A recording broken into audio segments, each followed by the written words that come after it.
This week has already been a mess. I have to split it into two parts. I'm not going to be able to do one big video covering the entirety of week 3. This is the only case I've ever followed where there's just more and more and more and more and more that keeps popping up every single day. Before we get into it, I hope you guys don't mind that all of my videos lately have been about this and I haven't had anything else posted. I have had things I've wanted to post, but I'm not able to because every day there's something else that comes out about this. So I've already said this in other videos, but if Johnny Depp has done something that I don't think is right, I'm gonna tell you. And there's a couple things in this too. We mess up sometimes, and it's okay to say that he's messed up in places. And there are some things that I've heard in this trial that have made me be like, oof. There was an audio recording I'm about to talk about that had me a little bit like, oh, I don't really like that. This trial is about somebody accusing him of DV. We have yet to see proof that he committed DV, but there is so much against Amber, and every single day there continues to be more piling up. Beginning of week 3 was already a mess, apart from the lawyers interrupting the judge and calling hearsay on themselves, the whole courtroom laughing, and the judge getting mad and telling them that she will have them removed. What was the question again? How many order in the court, or I will have you removed. I truly have never seen anything like this case. It's been a wild ride. So let's get into some of the things that I found notable so far. It doesn't get much worse than this with Johnny Depp, apart from the text messages that he sent that were revealed last week, which I got some things to say about those too in a moment. But at the beginning of week 3, they played an audio. I'm not gonna lie, when it first played and I was listening to it, I was like, oh, where's this gonna go? Put your cigarettes out on someone else. Have consequences for your actions. That's it. Shut up, fat. Yeah, you got me there. Mr. Depp, when Ms. Heard tells you in that recording to go put your cigarettes out on someone else, you don't deny that, but instead you simply say, shut up. Is that correct? I think that was another grossly exaggerated moment of Miss Heard's. I did not put a cigarette out on her or throw a cigarette at her. I up and crying in my bedroom after I had dumped you a week prior. A week prior after you beat the shit out of me, and then a week later you show up at my doorstep in my room saying you want to say goodbye. The audio recording where Johnny didn't deny that had me a little, but at this point, and I'm not trying to make excuses for him, guys, but at this point, she has recorded him, and there's been so many things that have been played in court of him being so wasted or strung out on something that any recording that she plays of him, I'm like, okay, well, how messed up is he in that? Is he even conscious? Because at this point, all the audio recordings and pictures and everything you're showing looks like you were setting this man up. And a lot of us are calling you out on it. You should be able to sit there and hear something like that and think, holy shit, like why would somebody say that if they didn't do it? And he's not denying it, and it should be cut and dry. Oh, well, he must have done it then. This is a different situation because this woman has clearly been framing him with the pictures and audio. Also, I want to mention this clip was short. Where's the rest of it? Where's the beginning? Where's the end? Where's what she was saying? Where's what else there's not enough here. We've heard audio clips where they go back and forth for so long where it's like we need to hear more of it because the out of context clip, it's not enough. It was way too short. You know, she's the one recording them without his consent, even though it's a two-party state in California. So I don't personally understand how they're even able to play this stuff in court. If she is the one recording this stuff without his consent, and she's trying to frame him, she could edit out whatever the hell she wants. She could delete whatever videos she wants. That's what I gotta say about that. And this is why it's so important to always hear the full story, because the clips that Rottenborn didn't play show Amber in a bad light again, and again show Johnny as trying to tell her that we need to separate. I need to leave when things start to get nasty, and her continuing to argue against that, continuing to want him to stay there so she can punch and hit and throw things at him. It's early, it's quick, it's so you're not interested in not fighting. You are guaranteeing a fight. When you do that, and I've told you this so many times, you guarantee it. If you were interested in not fighting, you would be respectful if you needed the space you would be careful not to perpetuate the fight longer by saying, I need I need a few minutes, and then actually honoring that. How can I trust you that it will be a few minutes when you've done this in the past and disappeared for hours? You know, I got mad at you in Australia about this. I said, baby, I want to trust you. It's hard for me not to try and work it out. If you want to be the person that's like, I need to cool down, help me do that, give that to you. But I can't give it to you if you always let me down and f up and forget. Because I gave you a time limit, because I said I'll be back in 3 minutes. So I'm just... No, it's if that different. if it happens... It's different. You never... If it happens, I'm just going to say, look, I need some time. That's it. I'm telling you, that will make it worse. No. I guarantee you it will. If you're throwing punches... I'm not talking about throwing punches. I'm talking about an argument. Right. In arguments, you tend to throw punches. I'm talking about arguments. I'm not talking about the times when it's got physical. I'm talking about arguments. I'm talking about arguments. I'm talking about arguments. I love that you put But me we don't first. have to do this every time we disagree. No. No, we don't. We Please. do. We do. Please, come here. And you have Please come every here. insult. Please come here. I'm not insulting you. I have not been insulting you. I love you. Johnny, what do you need me to do? I love you. Stop. Smack me in the ear again. No. I'll smack my ear again. These audio recordings are really disturbing because it shows how quickly she switches from one mood to the next, and you can hear him either just trying to get away or trying to keep the situation calm. You can hear her gaslight him and manipulate him, and the way she will go from talking normally to suddenly screaming at him, or from screaming and hitting him to using this almost seductive tone, trying every single tactic that she can to not get him to leave. But let's talk a little bit more about the text messages that were revealed from week 2, because there's a bit of an explanation for these. You say, let's drown her before we burn her. 3 exclamation points. Did I read that right?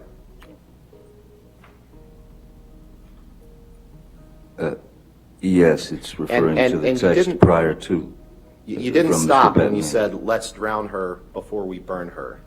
After that, you made another comment, and I'd like to apologize to the court and to the jury for some of the language that I'm going to have to use today, but unfortunately, you're going to see a lot of documents with language like this. After you said, let's drown her before we burn her, Mr. Depp, you said, I will her burnt corpse afterwards to make sure she is dead. That's what you said that you would do after you burned her and after you drowned her. Did I read that right? You certainly did, yes. And you wrote that about the woman who would later become your wife.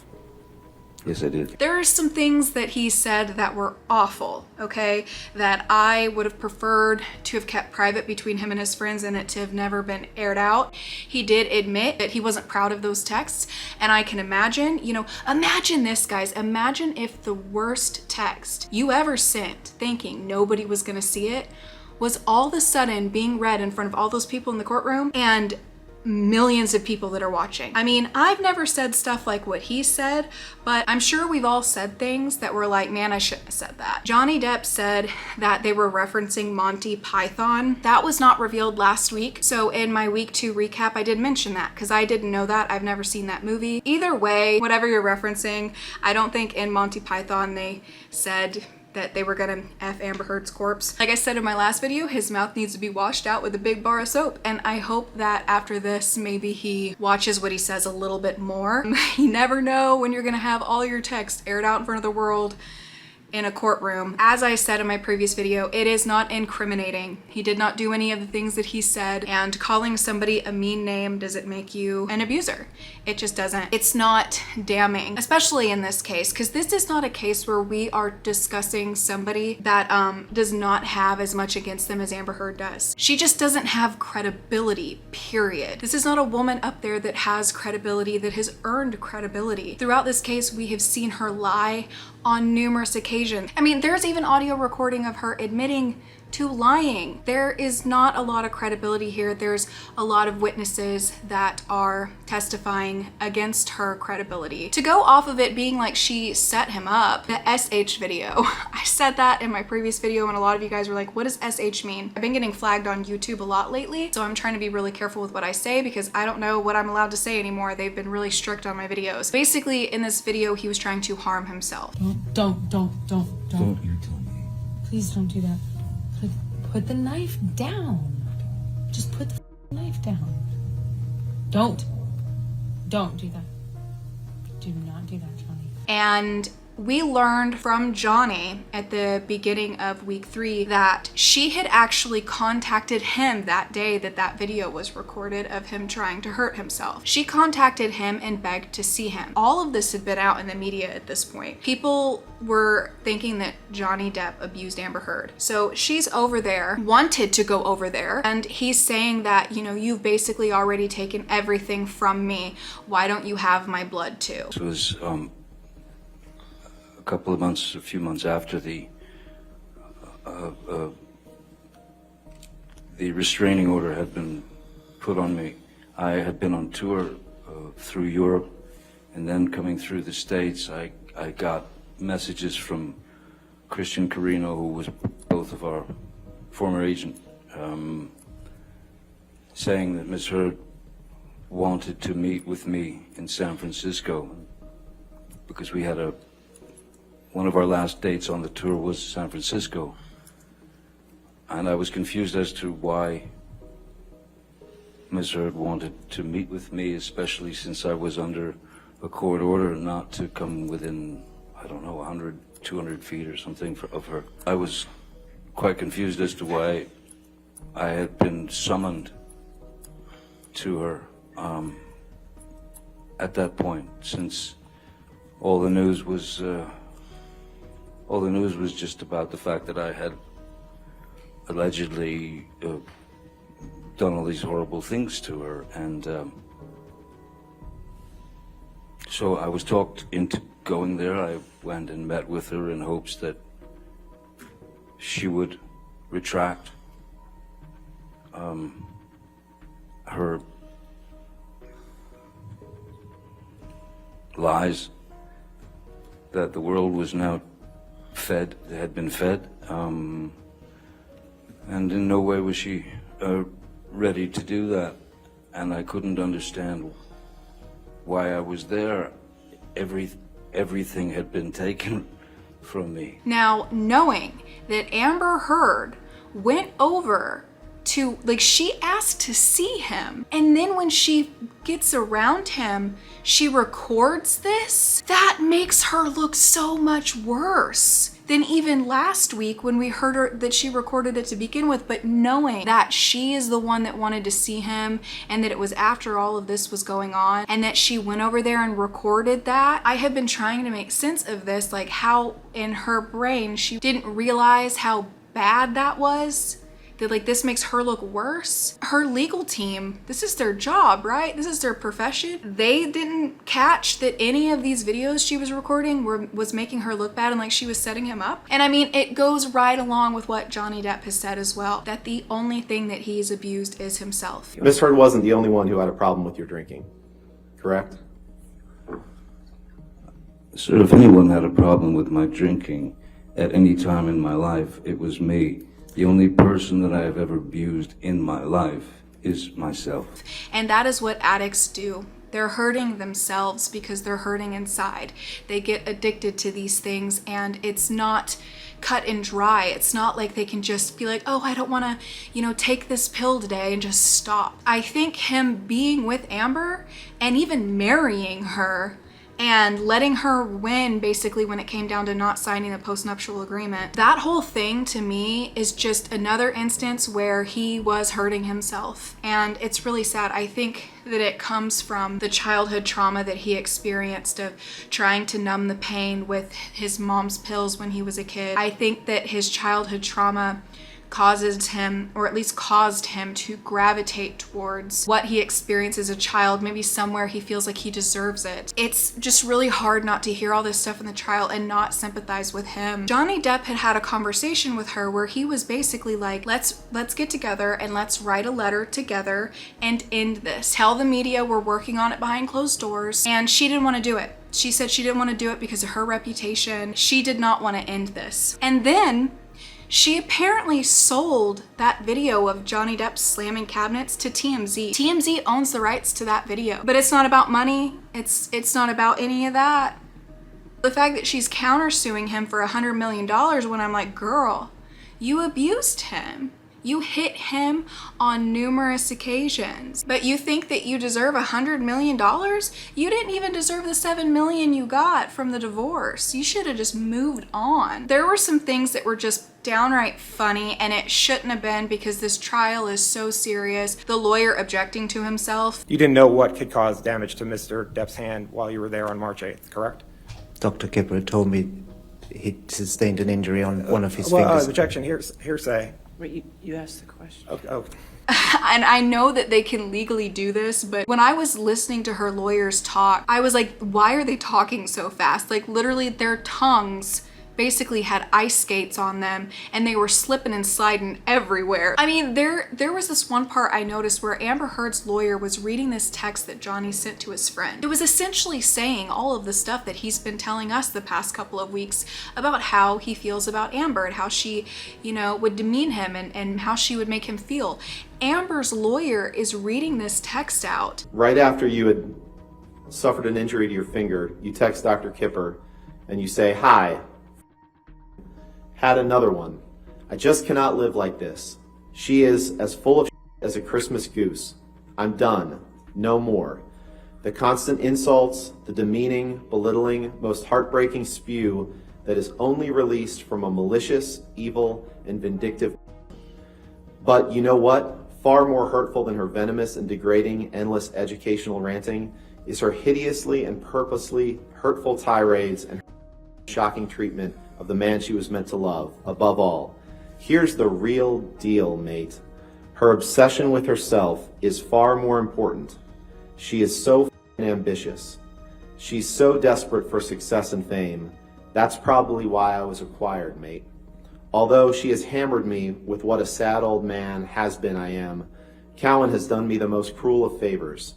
I'm so very sad. I cut the top of my middle finger off. What should I do? Except, of course, go to a hospital. I'm so embarrassed for jumping into anything with her. The world."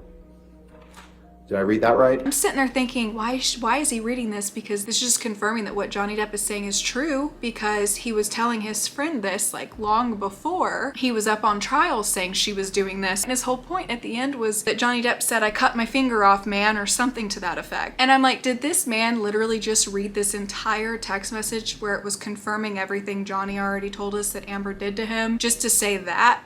Because your point was lost by the fact that you just helped Johnny out a little bit by showing credibility to what he was saying. And then there was this whole part where Amber's lawyer has this like stack of news articles and like tabloids he puts out in front of Johnny, and Johnny's like, these are hit pieces. Yes, it's a stack of hit pieces. Yes, the first one is called by Ms. Heard's publicity team. Mr. Depp, we're going to try to get through this as quickly as possible. I'm going to ask you stating about that the they first are. one. Well, we're going to talk about them. The first one is entitled, is from The Guardian. Do you see that?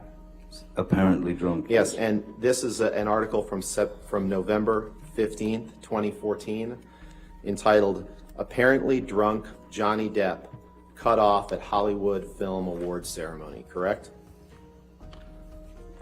That's what it says, yes, sir. And the next article is an article from May 7th, 2016. It's entitled, "Johnny Depp, Friends and Family Seriously Concerned About Him. Here's Why." Yes. Correct. How did they know? I think what he was trying to do was he was trying to show that all of these had come out before Amber wrote her op-ed, meaning her op-ed isn't the reason why he got fired from Pirates of the Caribbean. Because remember, back up to the very beginning of this lawsuit is Johnny trying to prove that Amber Heard committed defamation by writing her op-ed where she was talking about being a victim of domestic violence. So by him reading that, he's trying to show that there were things that were being said about Johnny in the public before she ever even wrote that. But the thing was there had been 2 years already of everybody knowing that Amber had accused him of doing that. Like it was already known. Her op-ed just like refueled everything, but it was a known thing. There were pictures of her with bruises on her face. She had filed a restraining order. Like people already were talking about this stuff. Don't forget, Disney fired Johnny Depp from Pirates of the Caribbean 2 days. 2 after that op-ed was published. I guess they keep bringing out their tabloids. Now, Johnny's team took over one more time before Johnny was gonna get off the stand. One of the stories that Johnny had told was about how Amber and Paul Bettany's son had gotten into a debate, and he was an 18-year-old boy that ended up in tears after this debate that they had gotten in. And obviously he wasn't up there to say this for himself, that this had happened, so I guess technically it was hearsay. This was something to do with what he'd studied in school, and he knew quite a lot about it, and he voiced his opinion, and Ms. Heard demeaned that young man to the point of where he burst into tears and walked away. But it's another instance where Amber has been mean to somebody. And he also talks about how Amber knew which buttons to push with him. We've heard it in the audio recordings. We've heard her push buttons. If you're listening to that and being berated by her constantly over and over and over and over again, and then you try and run away to another room and you can't even get to another room without her following you and hitting you and screaming at you. Dang, dude, you cannot berate people and treat people like this and then expect everybody to just treat you like you're an angel.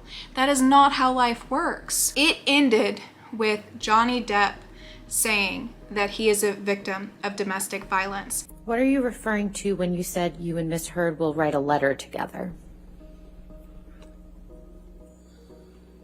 I was trying to make a peaceful settlement.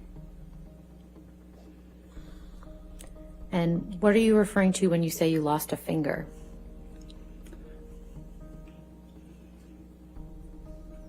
A very large bottle of vodka severing my my middle finger in Australia. And what were you referring to when you said a can of mineral spirits was thrown at your nose? One of the arguments on the island where Miss Heard had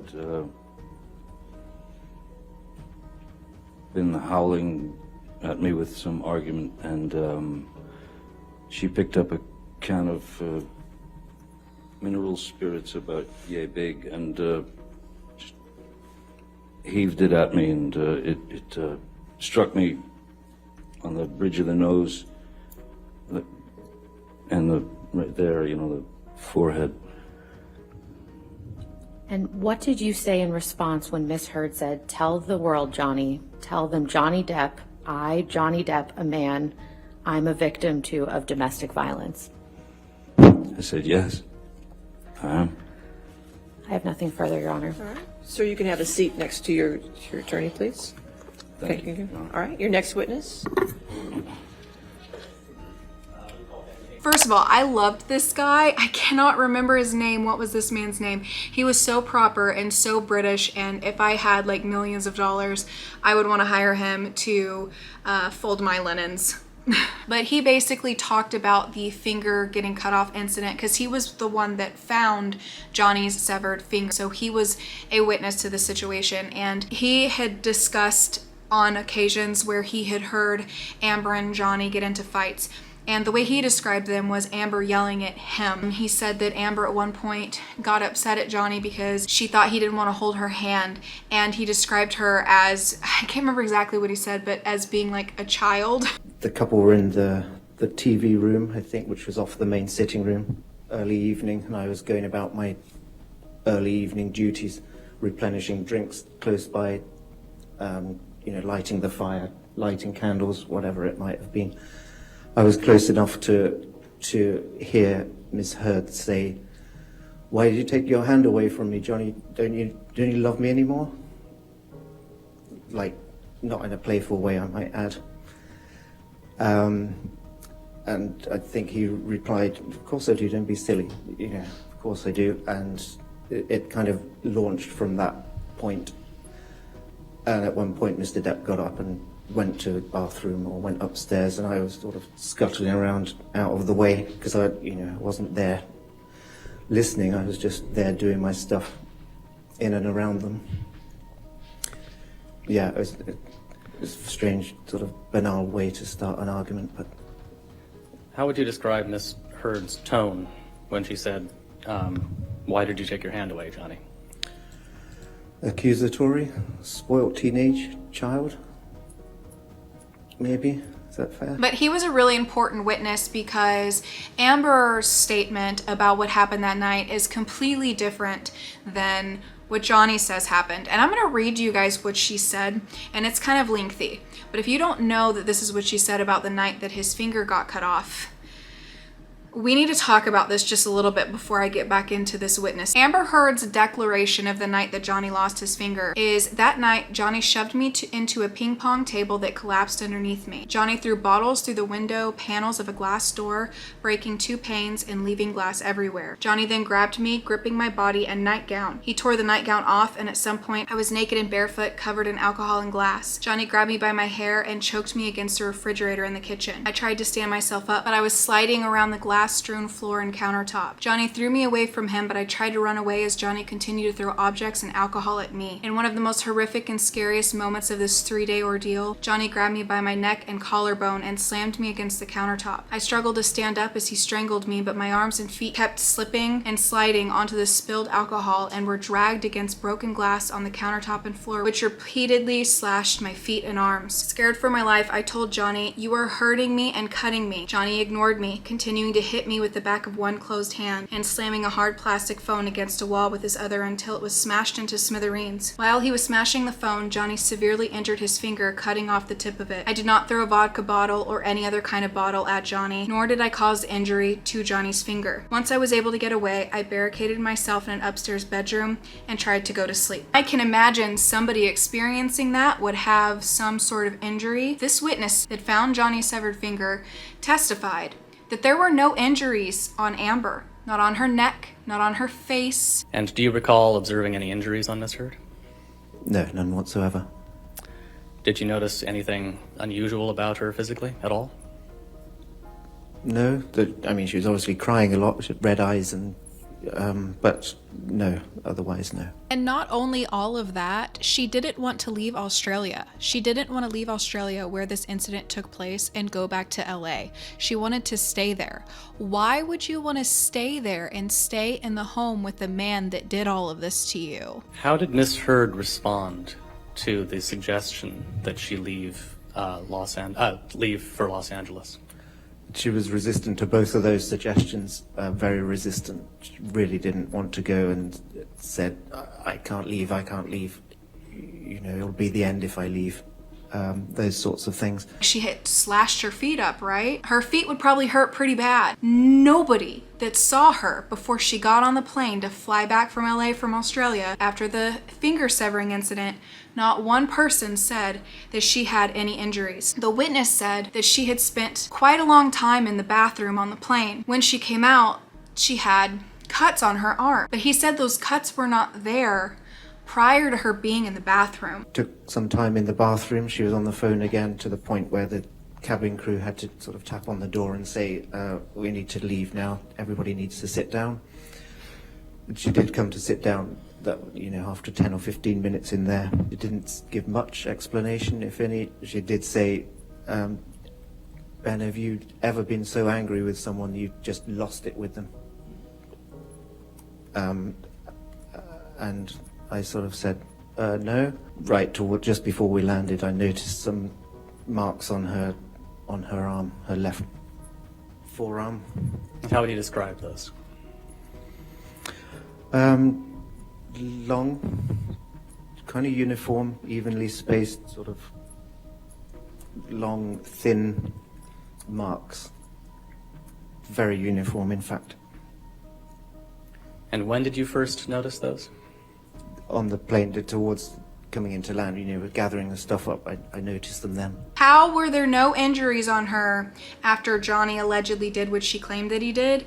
But after spending all that time in the bathroom, suddenly she has injuries that I believe were later the ones that there had been pictures taken of, claiming that it was from him. Where was all this glass in your feet? Like, if you're being dragged on glass, you're gonna have glass in your feet, you're gonna need to go to the hospital. She was never medically treated for any injuries whatsoever. If you're being held up around your throat with your feet dangling, you're probably gonna have some bruises. And if one of these incidents didn't cause a visual injury, something would have. There's so many things she's saying that happened, but not one single thing caused a visible injury, not one of them. After that, she ended it with saying she just went to sleep with glass in her foot. I don't know if you guys have seen this picture of Johnny Depp's finger, the unedited one. Oof, it was a big chunk of that man's finger that was taken out. A big, hefty chunk of finger cut right off, all right? I don't care how strong you are, how hard you are slamming your phone. I don't know. I'm not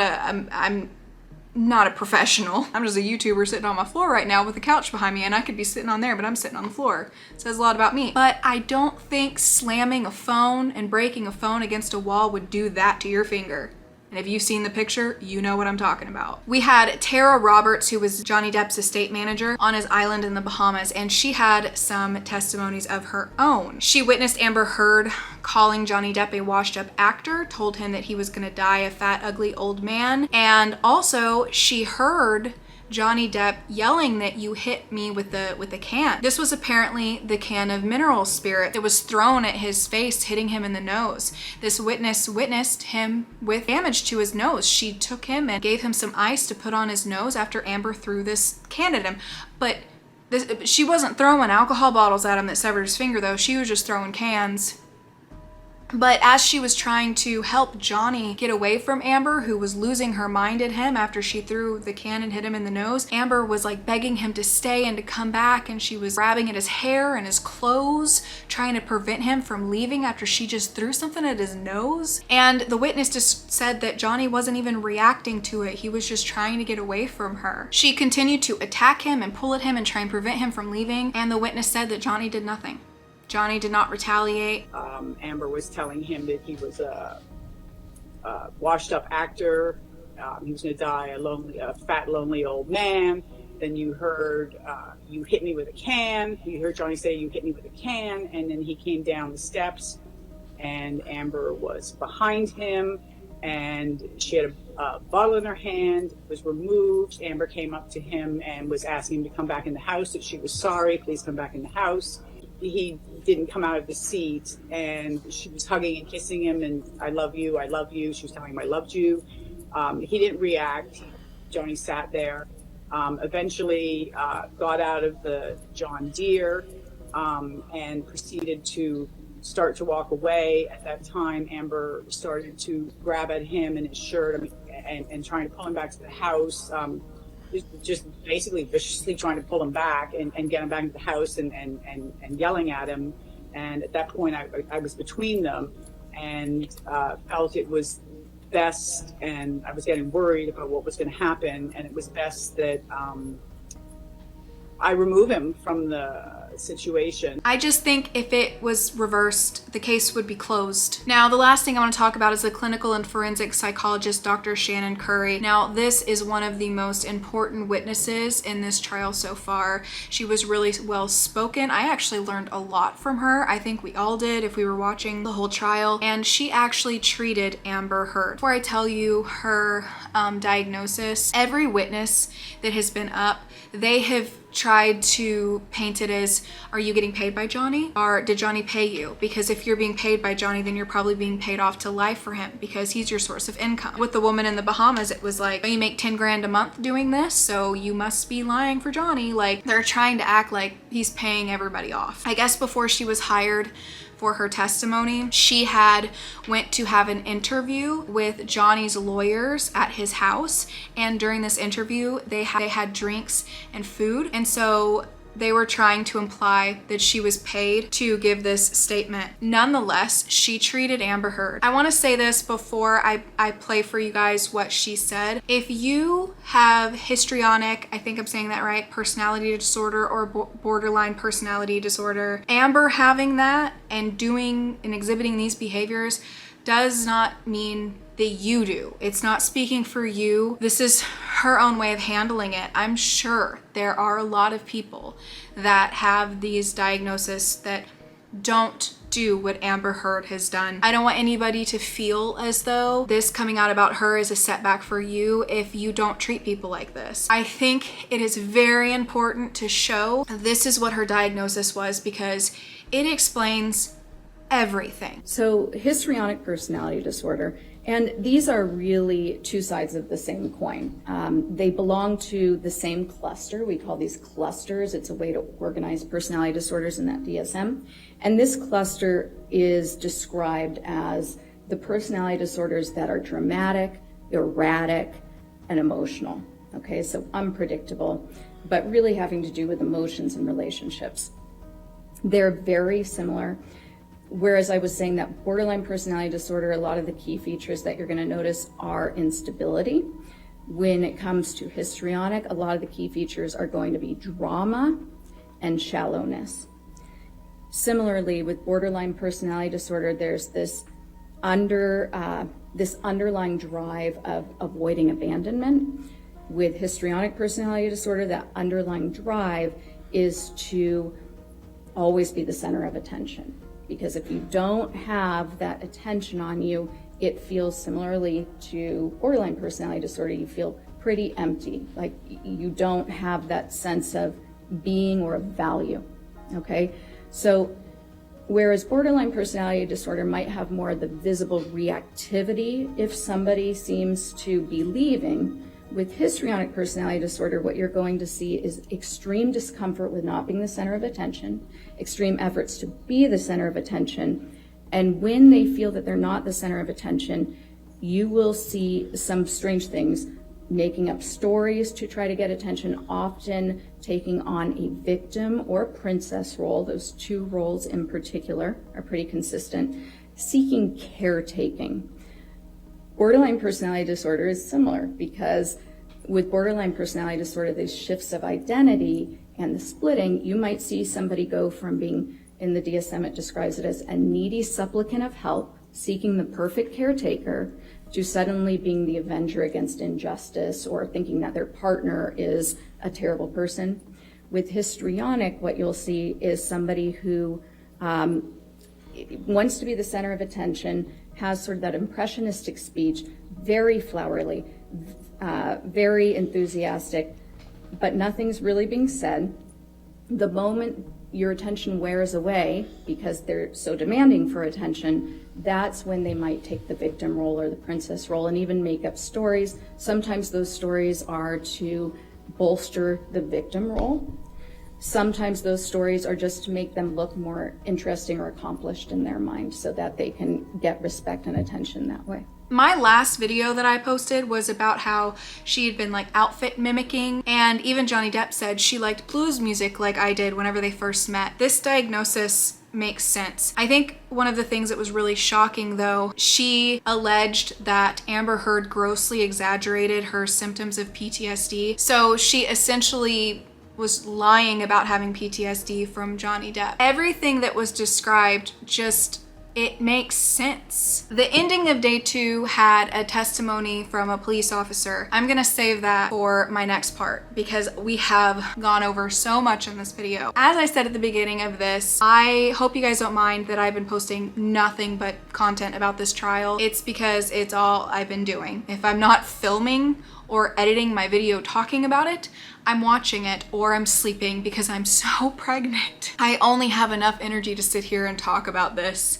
and then I'm out for the rest of the day. I'm gonna talk a little bit about that over on my second channel because the end of it has been rough, but you bet I'm gonna come right back to talk about the end of week 2. I have a playlist down below of everything I've covered with this case so far. Make sure you click that. You can get caught up with what has been out so far if you would like to. I'm gonna go ahead and end it there. Thank you guys so much for watching, and I'll be seeing you guys soon for another video.